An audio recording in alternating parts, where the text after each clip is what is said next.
All right, Rabbosai, good morning. Let us continue. So you're continuing Mesillas Hashem in Parak Yud Aleph in Mesillas Yesharim, still focusing today on, continuing to focus on the Midah of Ka'as. Right? So we left off, I just want to see where we left off.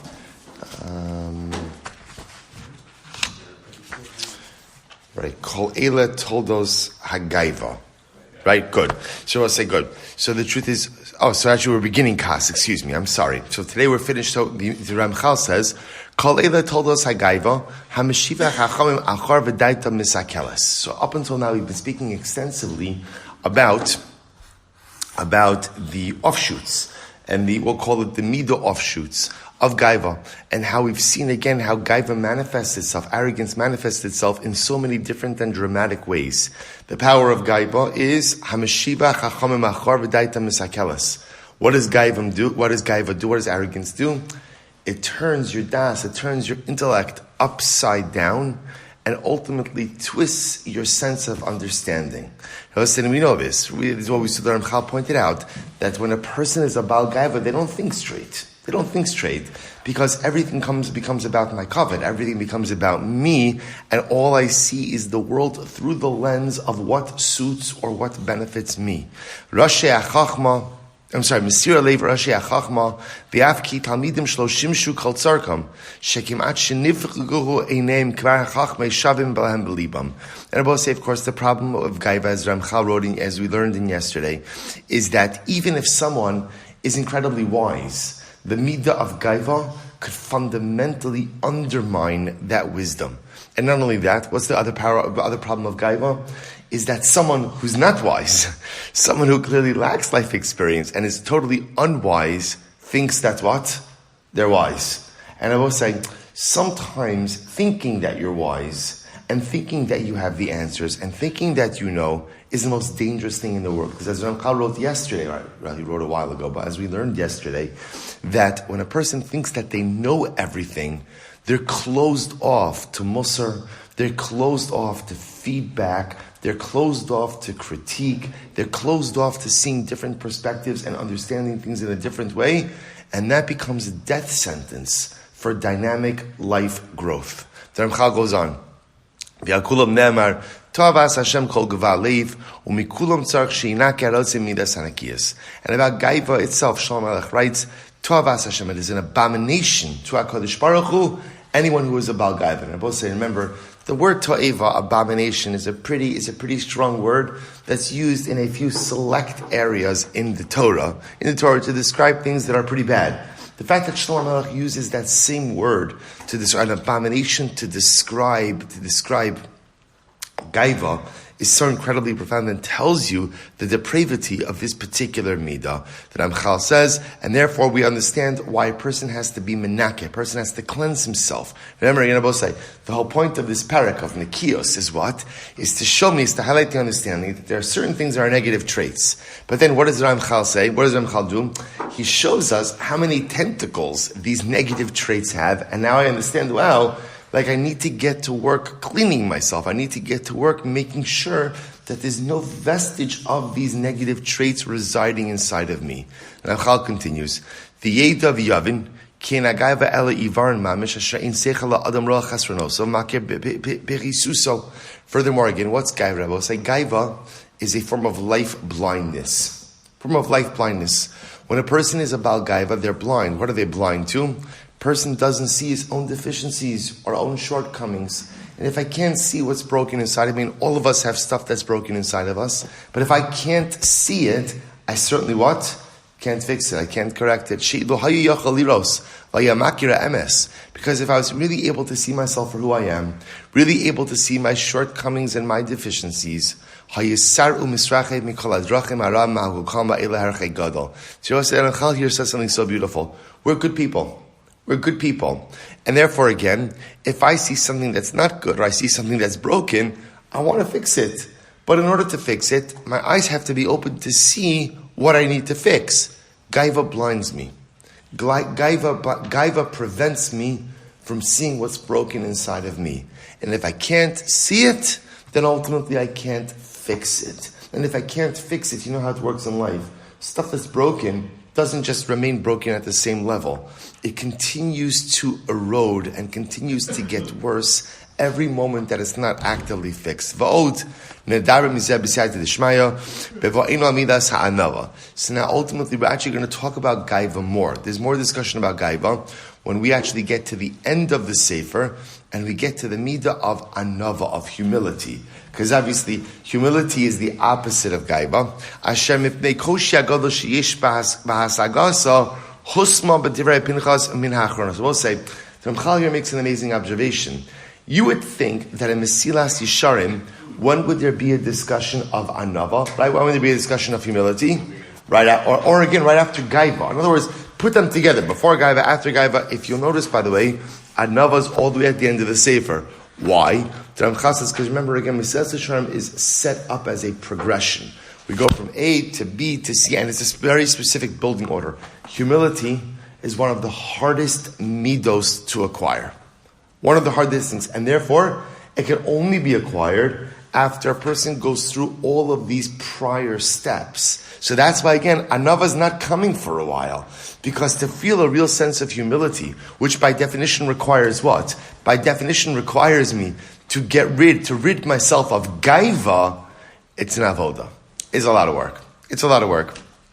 Now we'll see we transition to anger. Right, so you're going now from Gaiva and speak a little bit about anger. And this is really an incredible piece. Hine, yesh haragzon she'amru alav kalakois kilu oved avodah zarah. Supposed to say, like Gaiva, there are different levels, and we'll call it different levels of kas, different levels of anger. So any person who goes ahead and gets angry, it's as if he's worshipped idolatry. So we'll say, so again, that's a statement of Chazal. Now remember again, now what's the pshat with this? So the basic pshat, as we'll say, is that anger, and we'll discuss different levels of anger, but anger could often represent a total loss of control. And all a person sees, like you see red, right? I'm blinded by the anger. And when I'm blinded by the anger, I could forget everything. I could forget my spouse. I could forget my children. I could forget my friends. I could forget everything. I could even forget HaKadosh Baruch Hu. That's what it means when it says, Kalakois kilu oved avodah zarah on a basic level. The Ramchal is going to explain a little bit deeper. He says, V'hu hanichas al kol davar shiasa neged ritzono. Now, we'll say, This level that Chazal say, that if you get angry, it's like you're worshipping idolatry, this is the highest level of kas. And in this level of kas, a person gets angry at every single thing that doesn't go their way. Right? In other words, easily angered. Or mismali chema, at shikvar libo bal imo va'atsasu nivra. And I will say a person gets so angry that what? That literally, again, I lose control. Libo bal imo means, again, my heart is not with me, which means I lose emotional control. Va'atsaso niv'ara. And I have no power of rational thought. So I lose control over thought, and I lose control over emotion. What makes me lose control over emotion, over thought? Something doesn't go my way. And I just lose it. V'hinei, ish kazeh, I'm supposed to listen to these words, ish kazeh, kedai lahachriv olam malei. A person like this, Rabbi saying, who gets angry over things that don't go his way, and loses control, ultimately, again, over his thoughts and his emotions, a person like this could destroy the entire world. If he had the power to do so, he could literally destroy a world. In other words, the anger is so intense that he could destroy a world. Because he's not thinking rationally at all. Vusar ta'am, he has no reason about him. Vusar ta'am, mamish gekol hachayos hatarfos. Rabbi say, the description here is so profound. What does he become like? A predatory animal. Rabbi say, what does a predatory animal do? Just tears everything apart. V'alav ne'emar torif nafsho ba'apo halamancha te'azev aretz. And Pasuk in Yov says, literally, a person who tears apart his soul in anger, will he spare the earth? Vehukal vaday la'avar kol minei averos. Sheva olam. And Rabbi say, so it makes sense. if a person is saying, I just want to point out, just also understand, even in this parak, the order of the Ramchal is very specific. The idea that he's going ahead and putting kas after gaiva is also not, that's not incidental. In other words, there's a progression.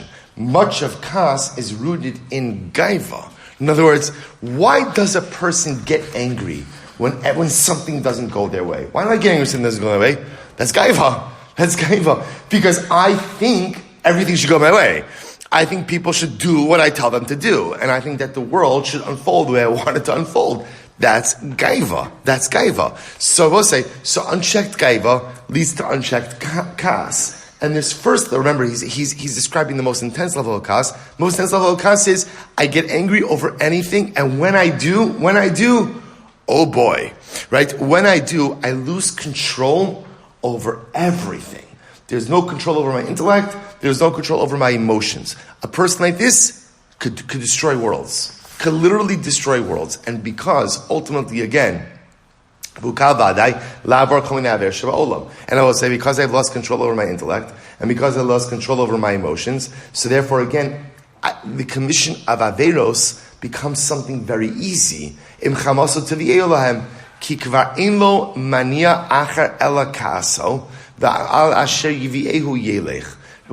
at the end of the day, of course, this is what the Gemara means when it says a person who gets angry could worship idolatry, or it's like he's worshiping idolatry. The idea is unchecked kas could lead to even the most heinous and severe of averus, and it makes perfect sense.